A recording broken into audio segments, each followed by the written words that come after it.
silly talking about forage agronomy to a bunch of forage specialists, but hopefully you guys will maybe learn something from a different perspective.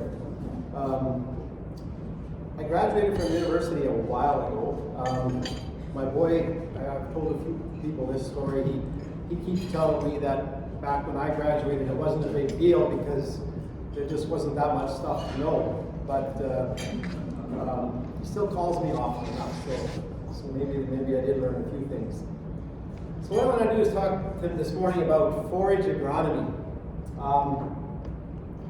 And I pulled out a bunch of things out of this talk, and just because of the time, and then I go, no, I got to include that, and I got to include that. So I think I ended up with the same amount of slides as I started out with. So I think I'll just go until they tell me to stop, and then we'll be done. First of all, why grow forages? And I know I'm talking to the choir here, but in the southern part of the province, I've been on this soapbox for a while, and I've gotten a lot of big producers to start including and think about including forages in their rotation. And there's several reasons for this. First of all, the increase in soil fertility, especially when legumes are used, and the benefits, come from the root decomposition. Higher grain yields after you take the forage out, building in soil quality, capturing deep leached nutrients. Again, not a huge issue down in the southern part of the prairies, but after 2016, when we got 30-some inches of water in one summer, one growing season, we did find elevated levels of nitrogen below the rooting zone of annual crops. Especially southern part of the prairie, salinity. A big reason to grow forages simply because of their elevated salt tolerance. And also growing alfalfa in the recharge area. I had one issue where they had rebuilt the road north of Kyle, and within a few years the area right beside the road turned into complete salinity. Water started pooling on the surface. Soon he couldn't get his machinery in. And what happened with the heavy clay, they basically had dammed up the soil there. There was a westward slope, and we figured out that it was pretty localized. So we grew a 40-acre strip of alfalfa about a couple hundred yards upslope, and within a couple of years we had completely solved the area. It was just excess water was moving through the profile, ending up in the low area, and of course when you get high water tables sooner or later, as the salts evaporate, they say as the water evaporates, it leaves the salts at the surface, and then the salinity problems start. Reducing populations of weeds and herbicide-resistant weeds or problem weeds. This is becoming a big issue.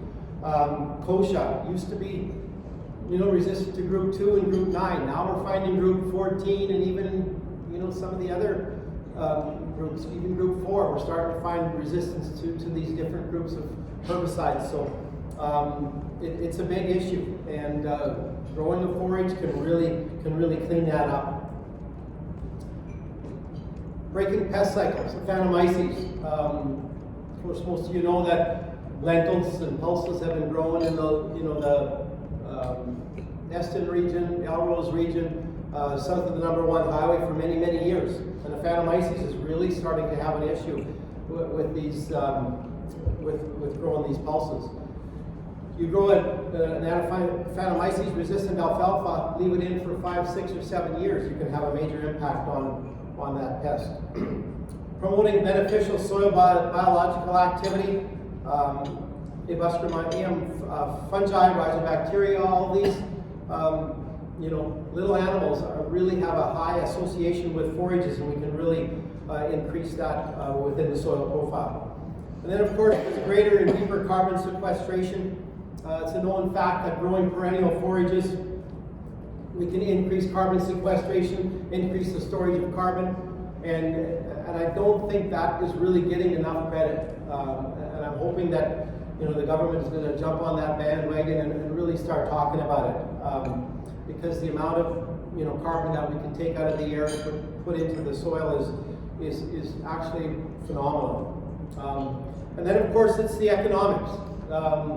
Right now, if you can get 2 or 2.5 ton an acre, sell it even now at the rate it's going down about $180, $190 a ton. There is some economics there, and producers are actually thinking about it from the economic side, even if they don't have cattle, because it seems like there's a perennial shortage of feed, especially in the southern part of the province. So this morning I'd like to talk, or at least touch on some of these issues. Establishing a stand, talk about some weed control, time of seeding, seedbed preparation, seeding depth and rates, fertility, maybe even cover crop, nurse crops, and then depending how much time we have, talk about maybe some species selection as well. So weed control. First of all, when we seed forages, I think, and I know we all know this, we need to seed into clean fields. Take care of perennial weeds before seeding. Glyphosate, probably a liter as a pre-seed, depending if you're organic or not, but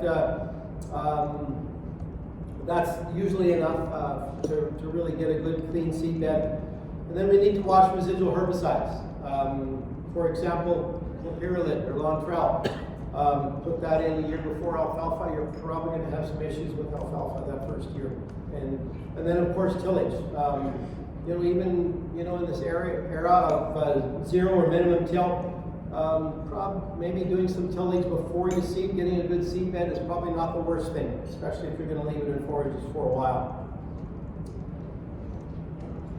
Weed control in the establishment here, first of all, like I said, pick out your field early. At least, be nice to pick it out 3 to 4 years in advance so you can make sure you have control of your weeds. Make sure that you're not using herbicides that have a residual effect. Soil test. Know what you've got for nutrients. Know what you've got for issues. Maybe some salinity, maybe things like that, or hidden salinity, which sometimes you can have that at the lower depth. Firm, well-prepared seed bed. Good seed to soil contact. Control seeding depth. I think that's often an issue when folks use a drill. Is seeding too deep. Quality seed and proper seeding rates. I'm going to talk a little bit about that. It's kind of changed over the last number of years. Companion crops. Forage harvesting restrictions. Should you harvest it the first year? What are some things that you need to think about when we do that? And maybe mowing. If we've got some pretty high weed populations, maybe mowing is not a bad idea. And then be patient. Boy, it's amazing how many times, I get producers, they seed forage in the spring and 2 months later they ask me if they should terminate it. I just don't see anything yet. And so I really preach patience in those instances. Then of course, grasshoppers and gophers absolutely decimated some establishment sites in the southern part of the province, and something that we obviously need to be aware of. I've been wanting to seed some forage for the last few years, and I didn't do it until this year for the simple reason that the gophers and the grasshoppers in our area were so bad that the chances of success were very low. Some of the weeds that we should be thinking of, problem perennial weeds, Canada thistle, quackgrass, scentless, chamomile, field bindweed, narrow-leaf hawksbeard. I know there's others, foxtail barley, other weeds that we need to think about and control them before we seed. I've never been a real proponent of herbicides when establishing forages. They do have their place, but I always argue that if we do a good enough job, have a good enough seed bed, do a good enough job of seed to soil contact, hopefully we get a rain, maybe we don't have to worry about herbicides. But looking at some material from Calvin Yoder up in northern Alberta, he looked at the effective establishment methods of alfalfa brome on dry matter yields 1 year after seeding. This is up at Westlock, Alberta. Barley, grown for seed, or grown for grain, you can see the impact on the yield a year after it was seeded. Barley grown for silage, Not quite as big of an impact, but you can tell it still had a bit of an impact. No herbicides used on just seeding it with no companion crop. You can tell the difference in yield. And then using herbicides, fairly bigger yield, just because of the reduced competition and allowing that forage crop to get a better establishment. The same thing, looking at another one with the effect of a barley companion crop with alfalfa grown grass. Up to a 3-year period, this is in year 1. One treatment is no crop, no weed control, no crop with weed control, barley for silage and barley for grain. And you can see that growing barley for silage, barley for grain, even has an impact up to 3 years after seeding. So again, something to think about. And again, I really am a proponent of controlling weeds before we seed, but sometimes it's something that we need to look at. I often get calls about weed control in an established forage stand. And my first question when I get those calls is why? What have you done, or what management has been occurring that has allowed these weeds to become established in an established stand? One question I ask is maybe have we chosen the wrong forages for this field or this area? Do we have salinity issues? Maybe overgrazing? Maybe other management issues?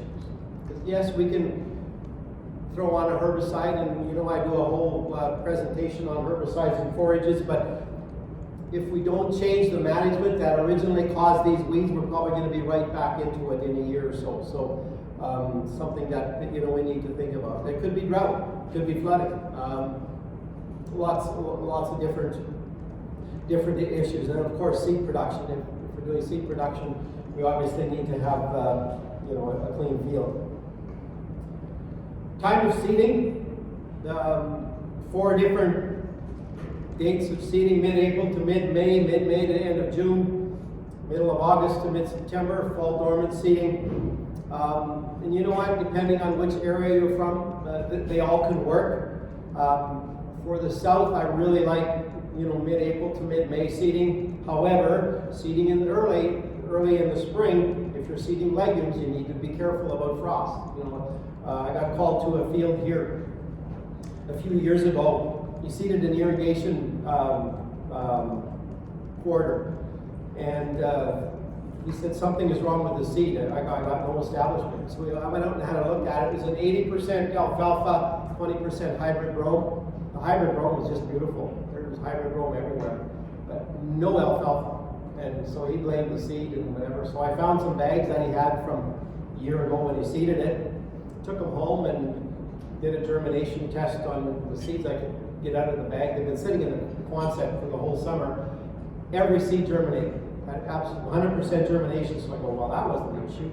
So we went back and looked at the weather. 3 weeks after he had seeded, they had 3 days where it went down to minus 11 degrees. And the alfalfa must have just been germinated, and frost killed everything. So that's something that you need to think about. Mid-May to the end of June works really good if you get rain. However, with the warmer temperatures, that water can dissipate in a big hurry. So that's something to think about as well. Mid-August to mid-September, maybe further north. Definitely not in the south. Just too hot. Just not enough, chance of moisture to really make that work. And if you're going to seed mid-August to mid-September, you got to make sure that you have enough forage plants there and they're mature enough that they can handle the winter. Fall dormant seeding, I know in the Yorkton region, further north, lots of folks do it. Seed it in fall, hopefully get a snowfall. It stays till to the middle of May or beginning of May, and away you go. In the south, again, real tough to seed forages in the fall. I got called to a field here a while ago. Really patchy emergence. The guy was not impressed at all. And he had seeded it in the fall. And I took a look. The field was a little bit undulating, a little bit rolling. Every place where it was south-facing slope, there was no establishment. And it turned out, we went back to the weather. Had some really warm conditions in February, and most of it germinated at that time, and especially the south where the soil warmed up, and of course it got cold in March, and then it all died. So depending on your region, every one of these could work, and depending on your region, some of them just absolutely wouldn't. Seedbed preparation, manage excess trash. Firm, well-prepared seedbed. Seed into a weed-free standing stubble, and it sounds like a stock record. I've been saying that quite a few times, but again, it's very, very important in terms of establishing a forage stand. Saline and wet soils, we found that we've had a little bit more success when we mix and kind of, till or disc the top area, maybe mix up those salts a little bit, and hopefully you seed and get a rain and push them down a little bit so you can get that germination before those salts come back up. Because quite often in these saline areas, yes, you've got a white area, but if you dig down, the water isn't actually that salty. And if those roots can get established and get below that top 3 or 4 inches, sometimes those forages can do quite well. Again, depending on the conductivity of the water and conductivity of the soil. Clean standing stubble, I really like seeding into stubble. The stubble seems to keep away the wind, mitigate some of the environmental effects, and really allow those forages to get established. Talking a little bit about seeding depth and rates. Seeding depth should be 1/2 inch. I think, again, seeding with drills, one of the biggest mistakes that producers make is seeding too deep. I've gone to many fields where they've patchy germination, and some of these air seeders, some of these drills, you can get some pretty deep ridging, you get a heavy rain, and suddenly everything levels out. Now your seed that was 1/2 to 3/4 inch is suddenly at 1 inch to 1.5 inches, and sometimes that can just be too deep, especially if you get a little bit of crusting. So a press drill with depth bands works fine, air drills works fine. I keep telling folks, if you can seed canola, you can seed forages. And I've got some examples of that here just in a little bit. Using a Valmar with rotary harrows, absolutely it can work if you get moisture.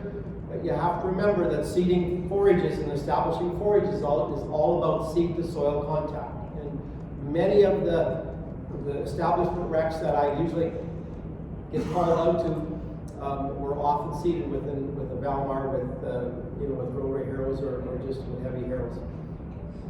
In Montana, if you're seeding with the Valmar with harrows, they usually tell you to increase your seeding rates by 50% just because of the harshness of the climate. Seeding depths seeding rates typically 8 to 10 pounds, but that depends. And again, that has changed a little bit in the last few years as well. Here's an example of a press drill a disc press drill with depth bands. Works really, really well. This is an air seeder. I seeded 100 acres with an air seeder this summer. Worked really well. We put the forage in the saddle tanks.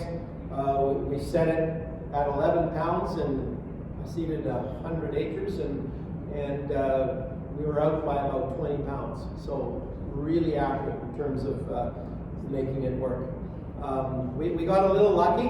I told everybody it was because of what I know, but we seeded it, and that night we got 1 inch of rain, which really helped with germination. And you can see that, this is a couple weeks after we had really, really good germination. It basically hung on all year. It was really dry.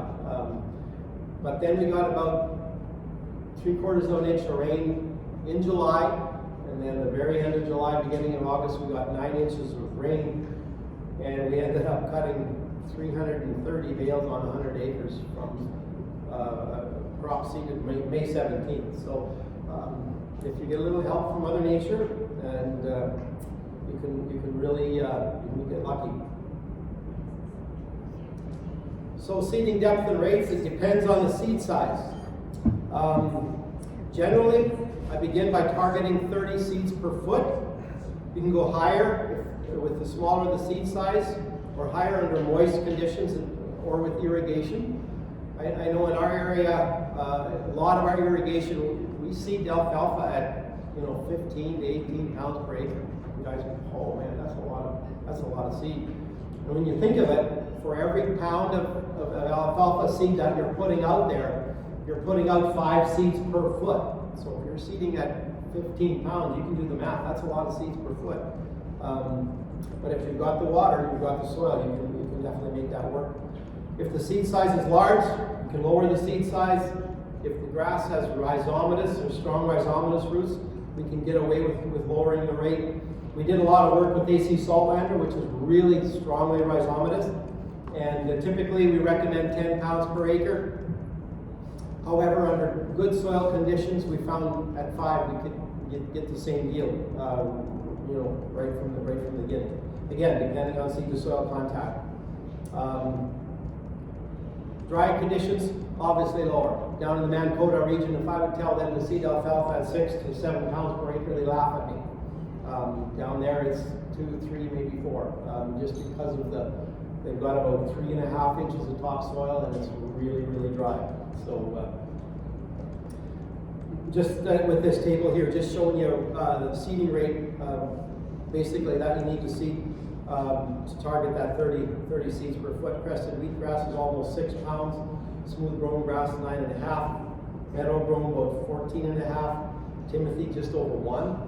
I had one producer one day call me and said he had come up with a blend, 50% Timothy, 50% alfalfa, and he was going to seed it at 10 pounds per acre. And I said, you know what, I think I'd cut back on that Timothy. And Timothy at 5 pounds per acre, when you're looking at that's 150 to maybe 170 seeds per foot. That's probably a little bit too much. And alfalfa, basically for every pound that you're going to seed, you're putting down about 5 seeds per foot. So that's just a good number to remember. Generally, plant populations and consequently seeding rates should increase with increasing soil quality. And I know we all know this. And available soil moisture. Typically in the south, they say 18 to 20 seeds per foot. I've increased that. I usually start at 30 seeds per foot, even in the south. And just because some of these new varieties that these forage companies have gotten, they do well. They're really competitive and aggressive, and I know we can go with higher seeding rates. For example, with that field that I showed you where we got those 330 bales, we put in 6 pounds of alfalfa, 3 pounds of hybrid brome, a half a pound of crested wheat, and then a pound of sweet clover, which is right around 11 pounds. That's enough alfalfa. However, with the sweet clover, you know that after next year it's going to be gone, so you got to make sure that you have enough plants. I also like looking at the pure live seed content, and I always tell folks, if you're going to seed forage, make sure you get the seed certificate. Because sometimes, you can get, pure live seed to maybe 75, 80%. And then now if you've got a germination of maybe 80%, shoot, suddenly you got to add another 2 or 3 pounds there just to get enough live seed. So it's something to really think about. With the legumes, typically they're 98 to 100% pure, so that's not as much of an issue. But with some of the grasses, that can be a big issue. So getting a seed cert is not a bad idea. In this example here, you get a 95% purity and 91% germ. Pure live seed, you're actually on that 87.4%. So target rate, if your seeding rate is 8 pounds per acre, to actually achieve that, you need to seed 9.2 pounds, which a lot of people don't think of. So just something to think about. And here's an example of a seed cert. I see Al's in the back here. Al Magaseal's in the back of Brett Young. Just ask him, he'll gladly give you one, right? Absolutely. All right, nurse and companion crops. Again, not usually recommended, especially in the southern prairies. The benefits of using nurse crops can include reductions of wind and water erosion, and reduction of some weed infiltration. Especially in the south, you get areas that are absolutely inundated with kochia. Maybe putting a companion crop out there just to kind of provide some competition, because kochia is an opportunistic weed. It'll grow where there's no competition. Perennials are notorious for being slow for the first year, so maybe growing a crop, a companion crop, in those cases may not be a bad idea. I even grow companion crops in the sandhills, because boy, Russian thistle can do an absolute number on emergence and on establishment. And growing a companion crop just to slow that down a little bit. I really don't like growing them for seed. I like harvesting for silage or harvesting for green feed. Get that crop off, allow those forages to have some sunshine and allow them to grow. Growing Italian ryegrass or annual ryegrass, maybe some slender wheatgrass, sweet clover, those work great as companion crops as well, and you can actually harvest them that first year and maybe increase your biomass. So it's just some tips here. I can't read my writing here.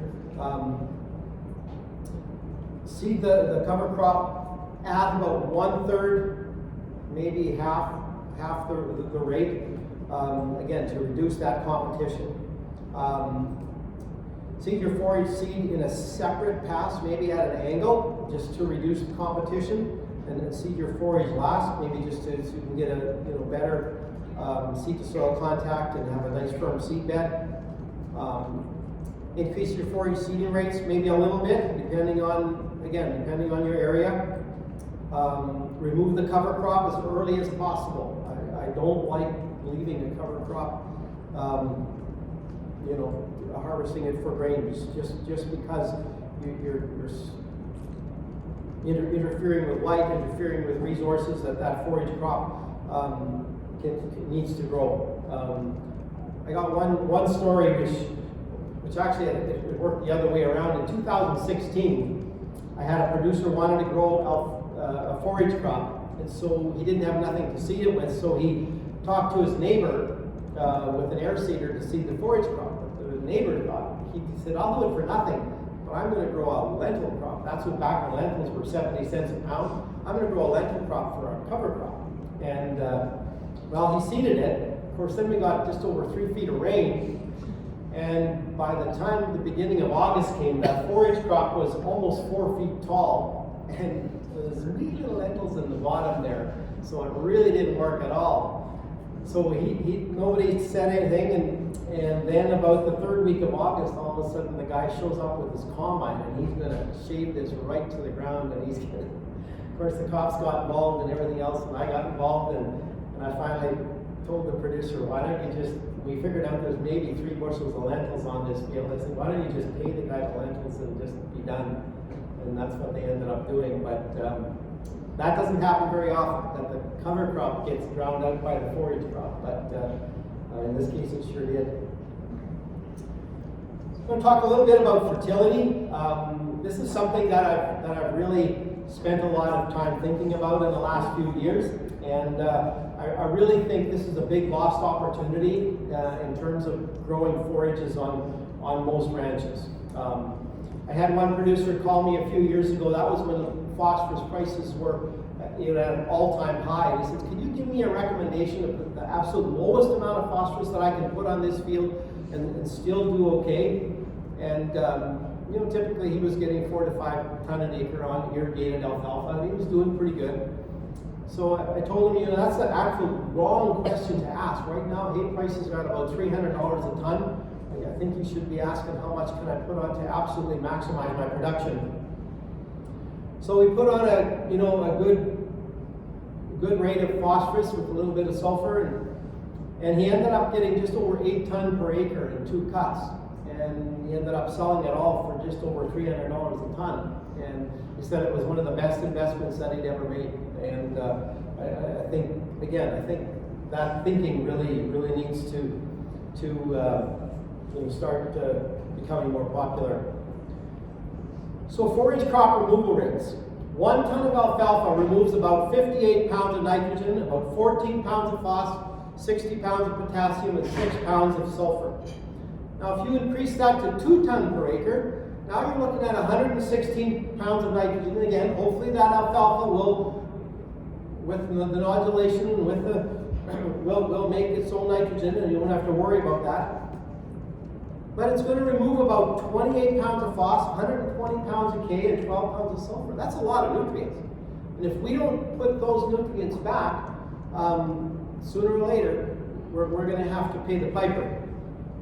Grass is not quite as bad, but it doesn't make its own nitrogen, so you're going to have to include the nitrogen there if you've got a grass only stand. Again, 44 pounds, 10 pounds, 42 and 4. If you increase that to 2 tons per acre, you're removing 88 pounds of nitrogen, 20 pounds of phos, 84 pounds of potassium, and 8 pounds of sulfur. That's a lot of nutrients that we're hauling off if we're cutting it for hay and moving it into a crop. That's a lot of nutrients that we're taking off that field. Here's just some annual recommendations that I typically recommend in our area. Mostly trying to replace the phos and in a grass stand replace the nitrogen. Typically in Saskatchewan we've got enough potassium, we really don't need to worry about that.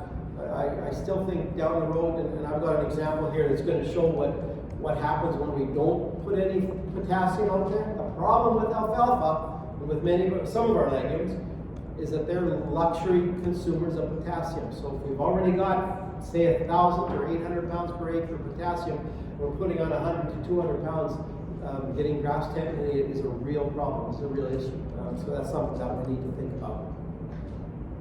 Sometimes as alfalfa stands mature in age, and especially during periods of drought, they may become less efficient at producing nitrogen, because after all, those nodules are fixing nitrogen with live bacteria, and if things get really dire in the soil profile, maybe we can get issues where it's going to produce less, and maybe we need to add some nitrogen, even though that's going to help the grass in the stand. Maybe that's something that we can think about as well, and to get the nitrogen fixation back up. Best time to fertilize a forage stand is prior to seeding.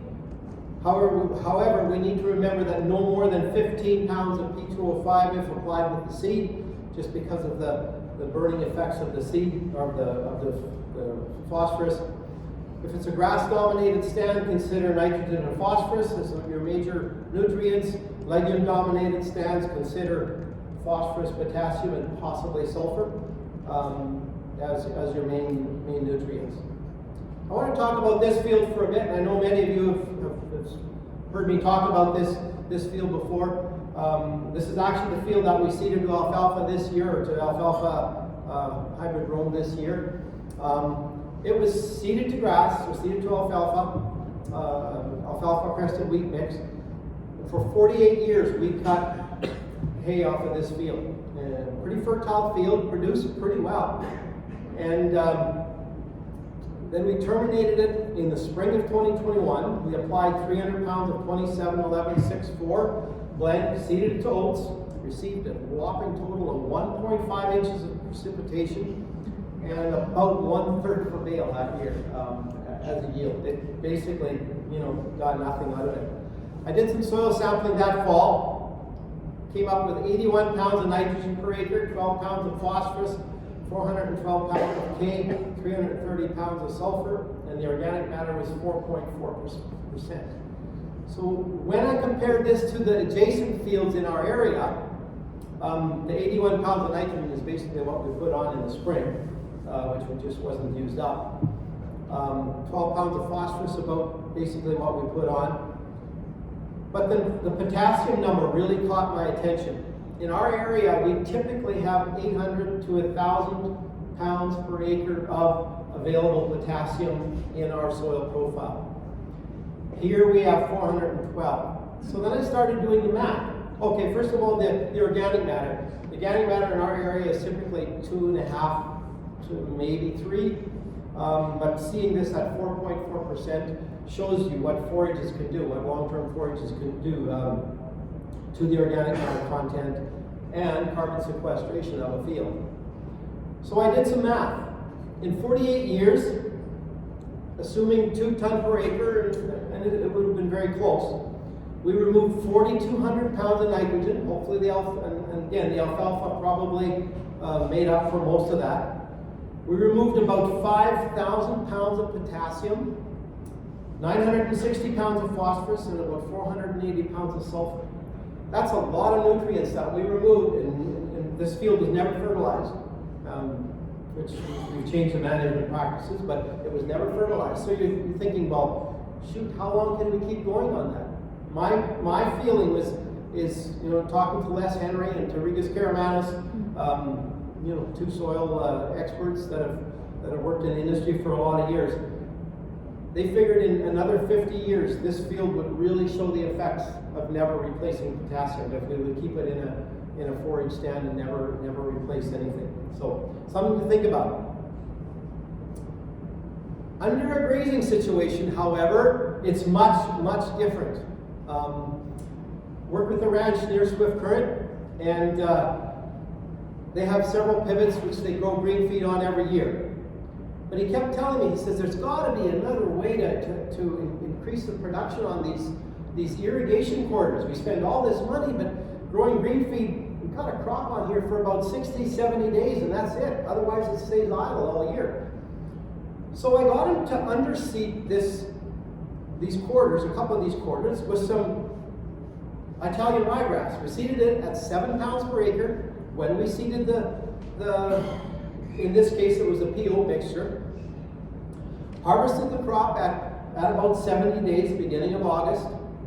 Threw on a little bit more nitrogen and poured the water to it. That fall, he turned out 300 cows onto that pivot on the 10th of October and estimated that they grazed at least 200 tons of feed from that 135 acres of land. And this is the beauty of that. Cows, when they graze forage, they only use about 10% of the nitrogen that they consume. The rest goes out the urine and out the back end. Phosphorus, they use about 15 to 20%, potassium, same thing, 15 to 20% of the nutrients that they consume. The rest goes out in the dung. So again, we did some calculations. We found that 200 tons of grass on this 135 acres removed about 8,800 pounds of nitrogen. 10% of that was retained by the cow. 2,000 pounds of phosphorus. Right? Let's say 20% retained by the cow. 8,400 pounds of potassium. 15% of that retained by the cow. 800 pounds of sulfur. And again, 15% of that retained by the cow.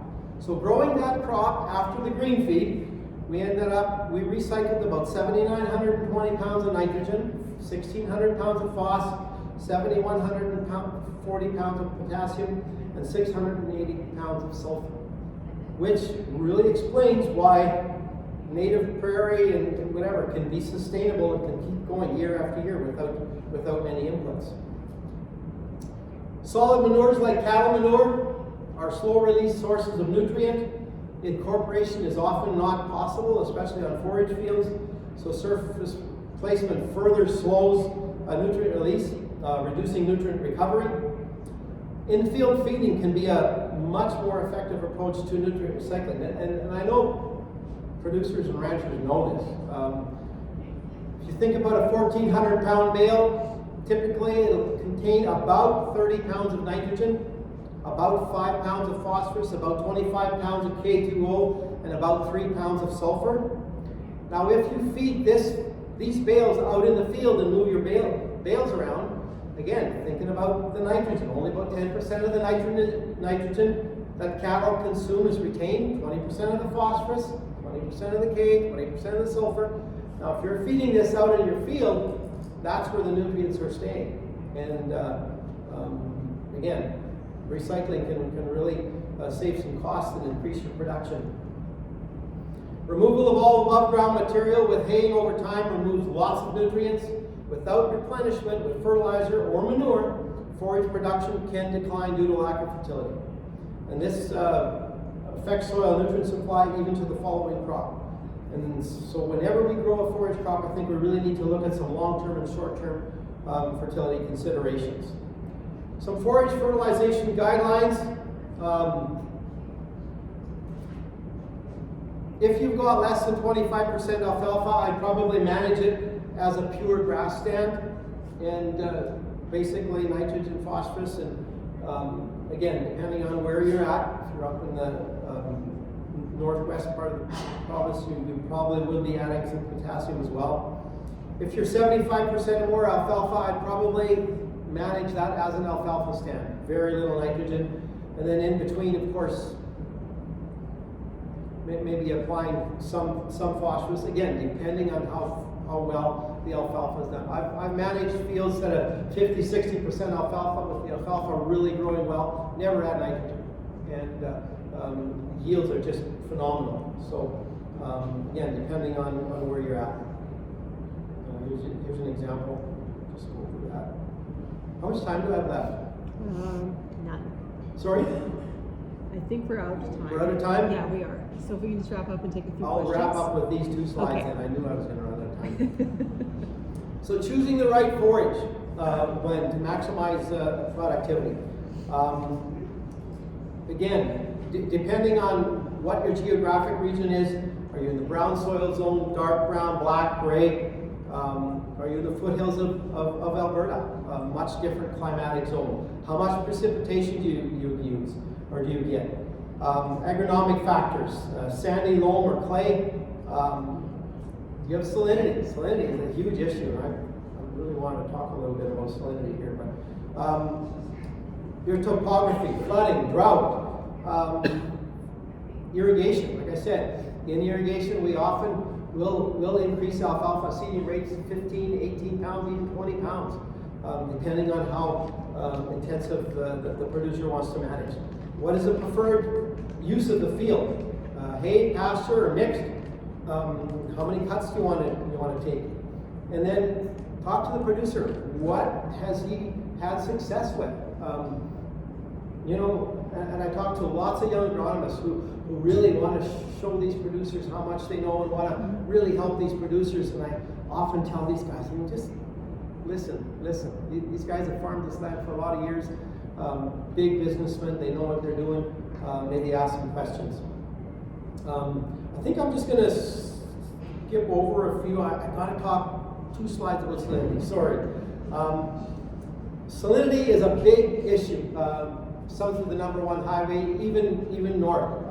I get lots of questions about salinity. In fact, many years ago, when the government shut down the salinity program,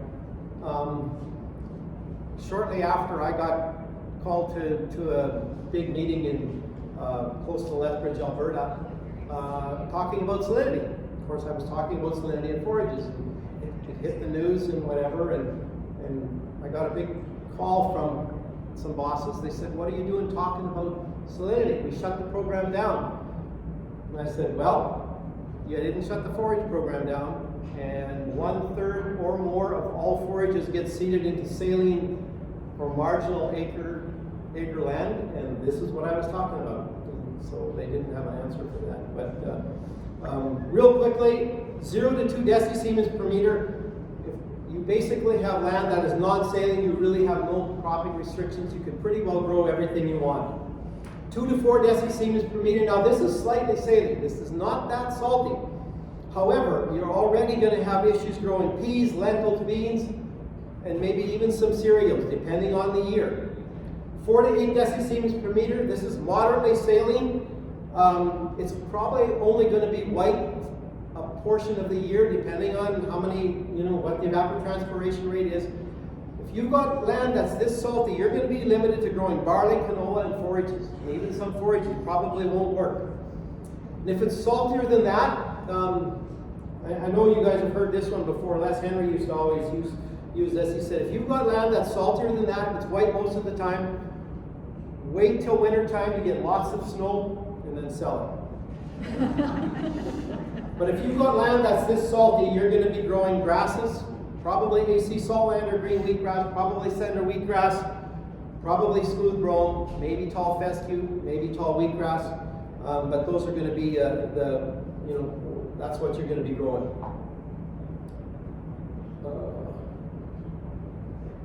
Alfalfa, everybody wants to grow alfalfa in saline areas, even your salt-tolerant varieties.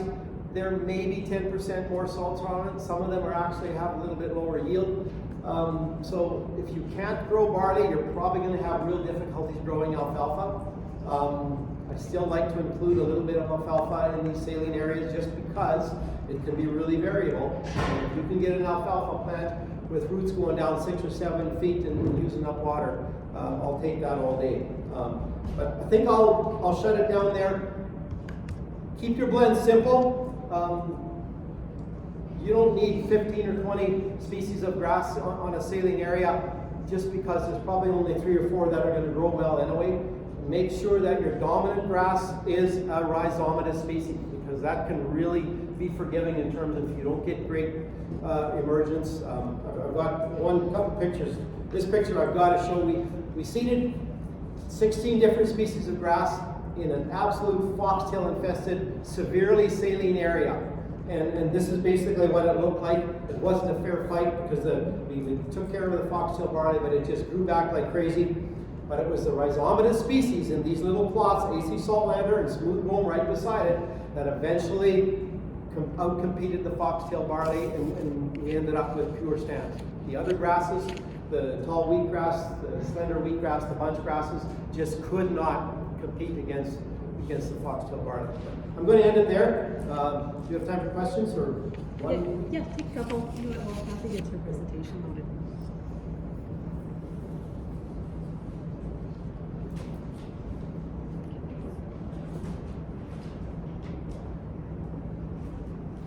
Do you have issues, or how do you recommend producers that are seeding forages deal with pH issues?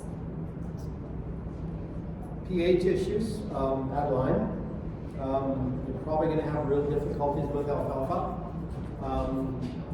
Crested wheatgrass, I actually had a slide that shows different species that grow better, although if your pH is at 4.5 to 5, you're going to have issues. And I'd probably first address that issue before I would spend a lot of money in growing forage.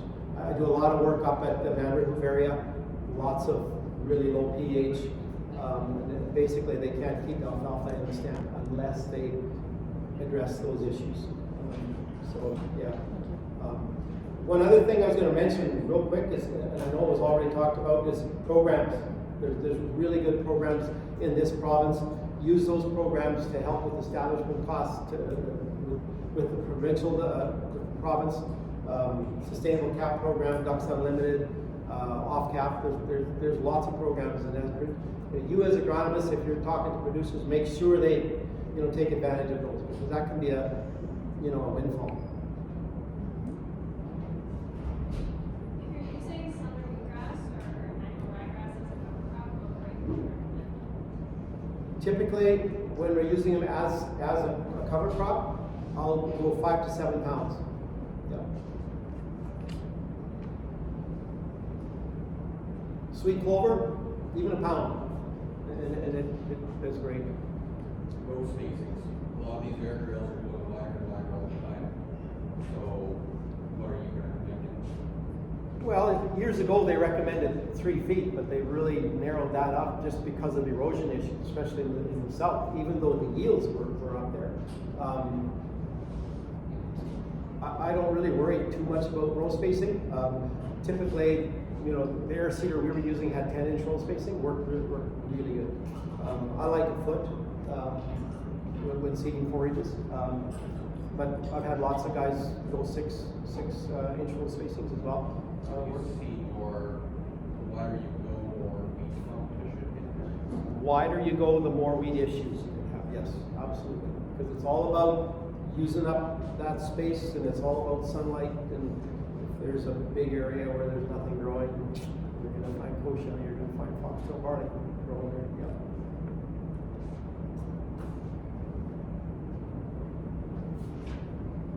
All right, thank you.